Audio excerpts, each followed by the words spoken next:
Recording there. Okay. And I'm gonna refresh it. Okay, we're on. We're back. This is part 2 of Critters Unleashed. I'm Senya Costa. I'm Karen Wassinger, and this is my husband Chip. And today we're going to be showing. We've been showing you our critters. Now we're going to show you a few more. So we were talking about Alfredo just a little bit ago. He's not going to eat. It's in the winter it gets too cold and they hibernate. They really just mellow out. They don't eat because he's super aggressive. You put anything in front of him, he opens his mouth and he will eat it. But he's not in the mood. So let's just go ahead and give it to the girl. Like, he's probably just camera shy right now. Oh, she's gonna be shy. Did she get it? Come on. There she goes. She's hiding. All right. So that's that. Do you want to do the millipede chip or do the tarantulas? Whichever one that did the skin shedding type of deal, I thought that was really interesting. Oh, you want to see? Oh, for the snake? No, it was the. Remember, I was looking. What is that? And you said, "Oh, the tarantula." Yeah, sure. I do have some snake skin over here. Oh, yeah. Okay, so when the snakes shed, it's really cool. You get this the skin, and it shows all the scales. The scales underneath that are just these horizontal long strips, and then you get the top scales. And they're just beautiful, and they feel like almost like tissue paper. You can even hear it. These are always a hit with kids. They love feeling them and looking at them. And sometimes you get a really good shedding where you get the head. And so then the snake scales are not elastic. They don't grow. They have to shed their skin. And when I say that they're not elastic at all, that means everything. 100% of their bodies comes off and gets rejuvenated. It's very so you can actually it's very plastic. You can actually see its head. These are the eye caps. So their skin actually comes off of their eyeballs even, and so that's really fun to see when they shed. You can look at their skin, and it's one way for them to keep clean, to stay healthy, and rejuvenate their skin. They'll shed, when they're babies, they'll shed, several times a year, and then when they become adults, they're only going to shed once or twice a year because they're not growing anymore. So, but they'll continue to shed the rest of their life. Interesting. And then, you want to see the tarantula or the millipede? Millipede's open. Okay. This millipede's from Africa. It's the largest millipede in the world. This individual is not the largest because he's a baby, and he's about 2 years old.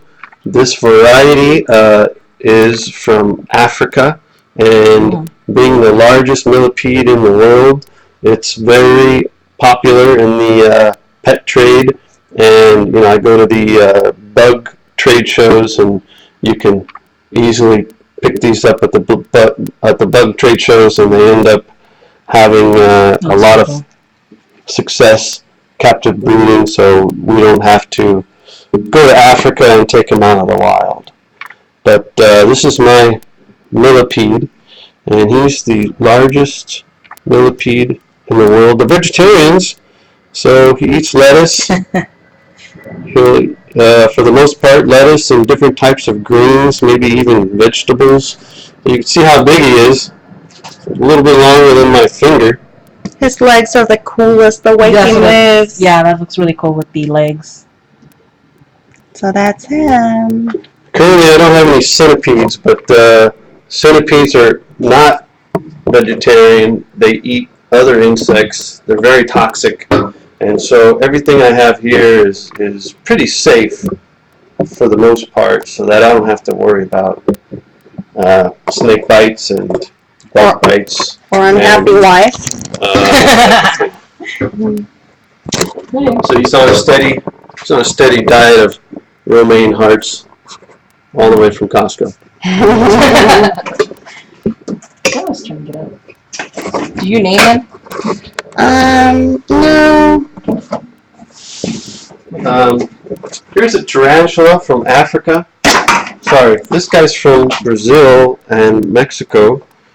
It's a Mexican red rump. Let me see if I can get him pretty close. There you go. He's pretty tame. Let's see if I can get him out. He's a fast one. Look like it.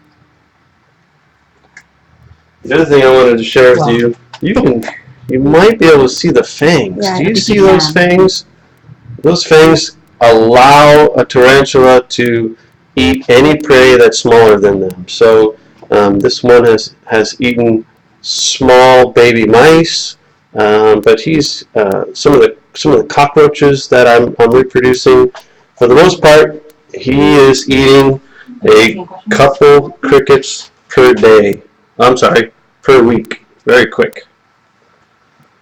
And if he feels threatened, like he's going to be crushed, he'll bite me. But at this point, try to keep him nice on a flat surface, and he won't bite you.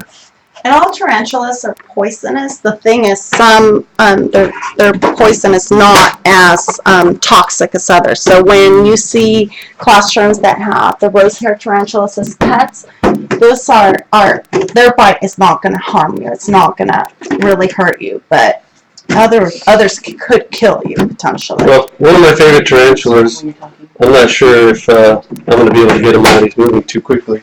So I took a picture of him so I could share the picture with him. This is a photograph I took while he was outside. You can see he's got blue color, purple color, red color, and he's super fast. So when I have him in the tank like this, you can kind of appreciate him. But it's much better to get him outside and into the regular sunlight. Again, a diet of crickets, cockroaches, maybe some baby mice, this type of thing. And the cool thing about tarantulas too is that they have an exoskeleton. You want to talk about it, Shep? Just like snakes, their skin is doesn't have a lot of elasticity. So in order for them to grow, they have to shed their skin just like a snake does. So all of their skin comes off. Inside of their body is kind of fluid-filled, hydraulics kind of, and so this skin comes off. But you can imagine if you were to just place this somewhere, like on someone's pillow, for instance, Oh yeah. and you're coming home and not paying attention, you will think it's an actual tarantula because it looks just like it. It completely sheds its body, its exoskeleton, and it looks like the tarantula does. It's pretty cool. So some tarantulas like to burrow in a hole and they don't come out very often. Others will like to be on the surface, hanging out.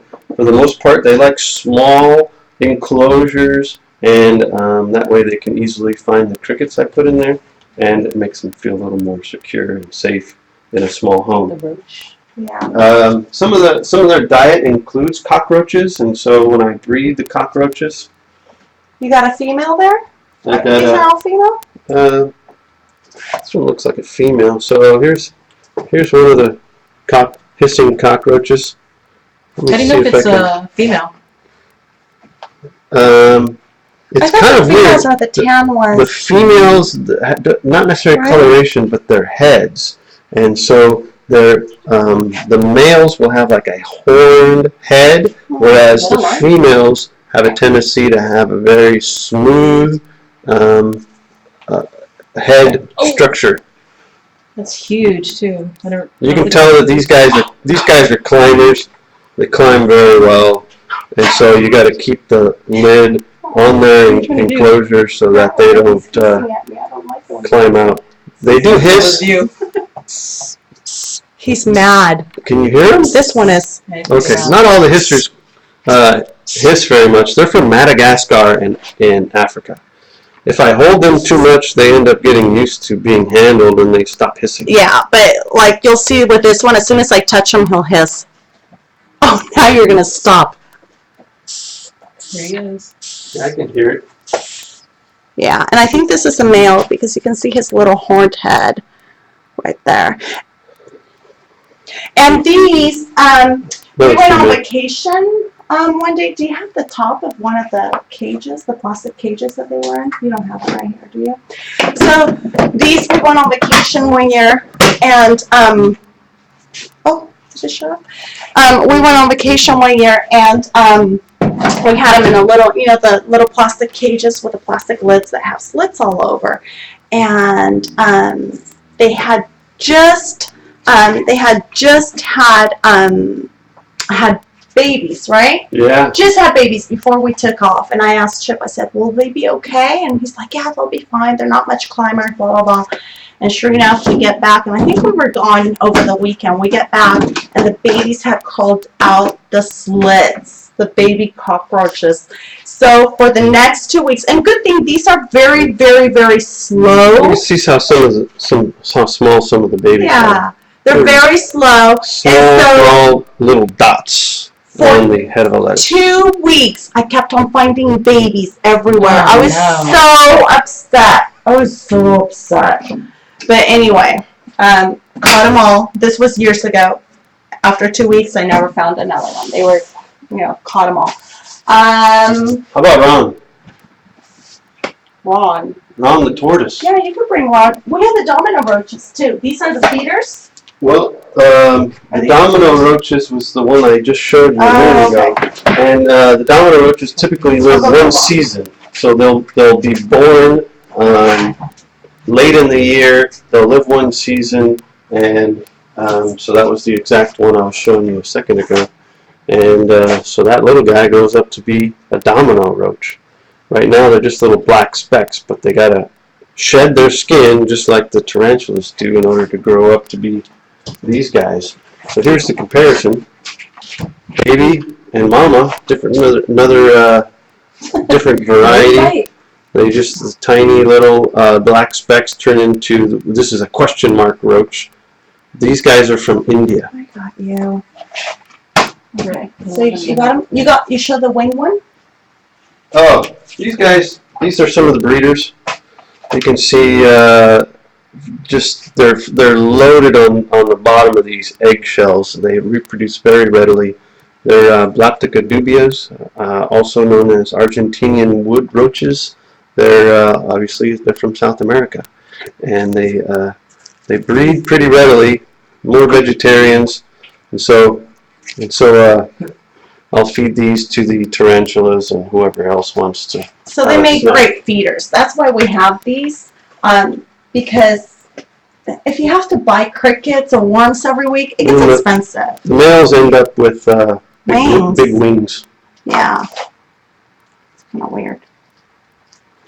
So there you go. Here's some other varieties of roaches. I got about 4 varieties. Okay. And this here is Ron. Ron. Ron and Nancy. We've had them since the 80s, and so, you know, Ron and Nancy Reagan. But Nancy died, quite a while back. And so Nancy now died before Ron did. So now we just have Ron, and Ron is really cool. He's really social. So anytime that we're outside, he comes right to us, and he wants attention. So he's right at our feet. He comes right to our feet, and he comes investigating. If you pet his head, now he's not happy because we're holding him, but if he's on the ground and you pet his head, he'll close his eyes and just kind of chill because he really, really likes it. But right now I think he's mad just because we have him up. How much does he weigh? Well, He's got to be 10 pounds. at least. He's pretty heavy, but he's really cool. And these guys, you know, are protected. These are California tortoises. We got them because he and the girl were taken from the desert, and the family was moving to Washington. Took them, but then, of course, they won't survive in Washington because it's too cold. He wouldn't eat. He wasn't doing well. And so then we went ahead and took him, and so he's home with us now. So we're going to put him back because he's not happy. He wants to go down. So that's... I think that's pretty much it. I'm running out of time. Okay. All right. So I hope you guys enjoyed it. Some of our critters. All right. I'm going. Bye. Yep.